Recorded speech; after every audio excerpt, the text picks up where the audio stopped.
I'm Teisha Bader with Shalom TV's news update for Wednesday, December the 4th, 2013. U.S. Secretary of State John Kerry arrives in Israel today. Kerry is traveling to Israel from Belgium, where he attended the annual meeting of NATO foreign ministers. He'll also stop in Moldova on the way. The Secretary of State is set to meet with Israeli Prime Minister Benjamin Netanyahu in Jerusalem to address several issues, including the deal with Iran, as well as peace negotiations with the Palestinians. Kerry will also be meeting with Palestinian Authority President Mahmoud Abbas in Ramallah. The Associated Press reports that unnamed U.S. officials say that Kerry will present the outlines of a West Bank security plan in his meetings with the leaders, marking the first time that he has directly intervened in the peace talks. After a decade of litigation, a U.S. court has ruled to award the victims of a 1997 terror attack in Jerusalem with money from Iranian funds. Israel's Shurat Hadin Law Center, who represented the families of the victims, made the announcement today. The $9 million judgment entered in favor of the families of the 5 victims of the attack by a U.S. federal court in California is the first time that such victims have found Iranian assets in the U.S., which could be and may actually be transferred to them. San Diego federal court judge Barry Moskowitz ruled that the Iranian Defense Ministry must pay $9 million in damages to 9 plaintiffs, 5 of whom were injured in the double bombing in Jerusalem's Ben Yehuda Street pedestrian mall, along with 4 family members of victims who were killed. 5 people were killed in the attack by Iranian-backed terror group Hamas, including 3 14-year-old girls, and many more were injured, including several U.S. citizens. The Shurat Hadin organization helped the American families of 5 of those wounded in the attacks to begin legal proceedings against Iran back in 2001 for their sponsorship of Hamas, who claimed responsibility for the double bombings. The U.S. court did also rule, however, today that the funds would not be transferred until Iran files its appeal, so it's not clear how long that could take. Still, founder of Shurat Hadin, Nitzana Darshan-Leitner, called the ruling a tremendous victory for the victims of Islamic terrorism. She said while the U.S. and EU are rushing out to economically bolster the outlaw regime in Tehran, we and the families we represent do not forgive nor forget the Iranian-funded terror that devastated Israel. She said we still remember the heinous murders carried out by the Iranian proxy Hamas in 1997. We are still fighting every single day for a measure of justice and compensation from the outlaw regimes that supported the terror organizations. Reuters reports that a source who saw the conclusions of a report by a French forensics team said it shows that former Palestinian leader Yasser Arafat did not die of poisoning, as had been suggested by an earlier report by a Swiss team. The report was handed over to Arafat's widow Sua and is not set to be published. Both the Swiss and French reports found polonium-210 in Arafat's body, but the French report apparently explained that some of the radioactivity could be explained by the presence of radon gas in the tomb where Arafat was buried.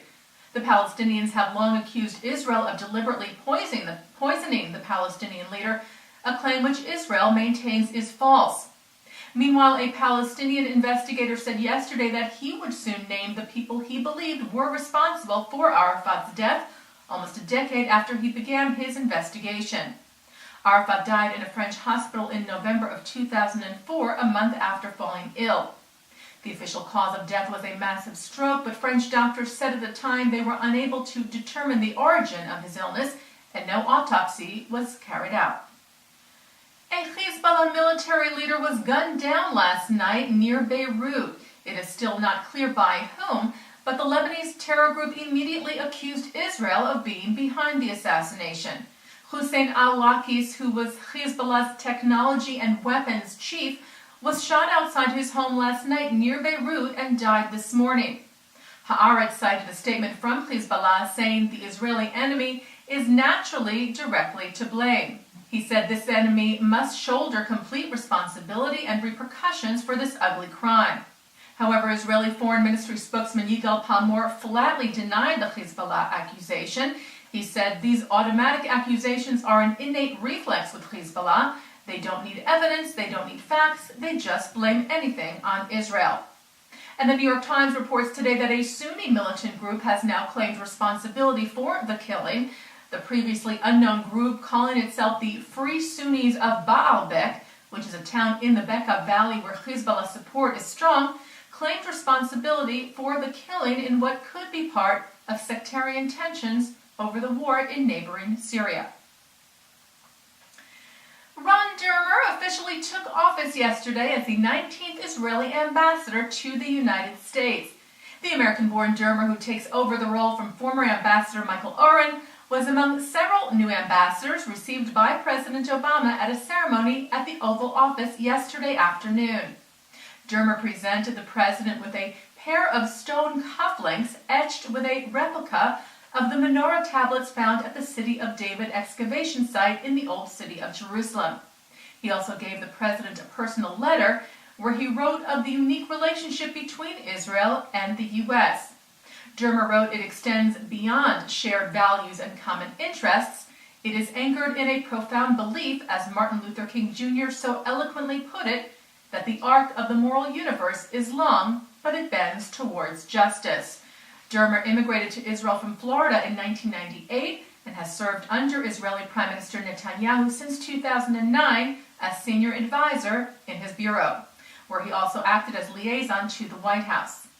Dermer wrote in the White House guest book at the ceremony yesterday that America is a country to which the Jewish people owe so much and to which he himself, as a son of America, is indebted, and said he was committed to making the bonds between Israel and America even stronger.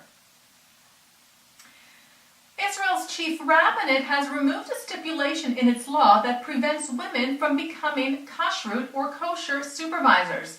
The rabbinate removed the criteria following a petition filed by the Emunah Women's Rights Group to the High Court of Justice, demanding that women be allowed to fill the role. The previous guidelines for anyone taking the rabbinate test for kashrut supervisors included clauses that basically prevented women from applying. But last week, the state attorney's office informed the High Court that Chief Rabbi David Lau had decided to remove those guidelines, enabling women to take the exam and then apply to restaurant and catering businesses for work as kashrut supervisors.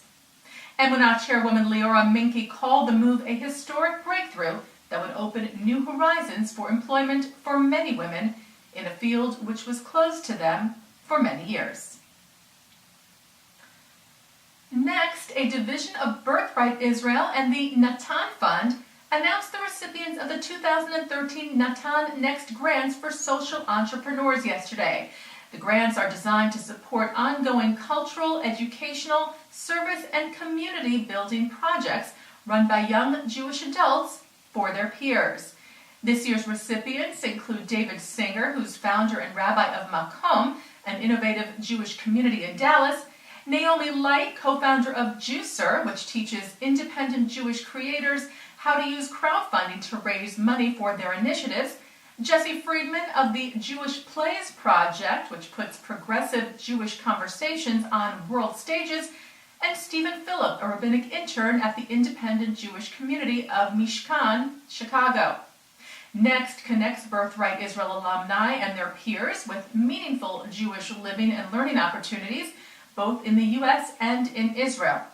And Nutin inspires young philanthropists to become actively engaged in Jewish giving by funding innovative projects that are shaping the Jewish future. And turning to our programming for this evening on Shalom TV for Wednesday, December the 4th, the 8th night of Hanukkah, Israel's ambassador of song, Ron Eliran, will light the 8th and final candle at 6:30. And later on L'chaim at 9, Eliran joins Mark Golub to talk about his life's work, his love for the state of Israel, and the stories behind some of his most popular songs. That's tonight here on Shalom TV and ShalomTV.com. And that's Shalom TV's news update for Wednesday, December the 4th, 2013. I'm Teisha Bader. Chag Sameach.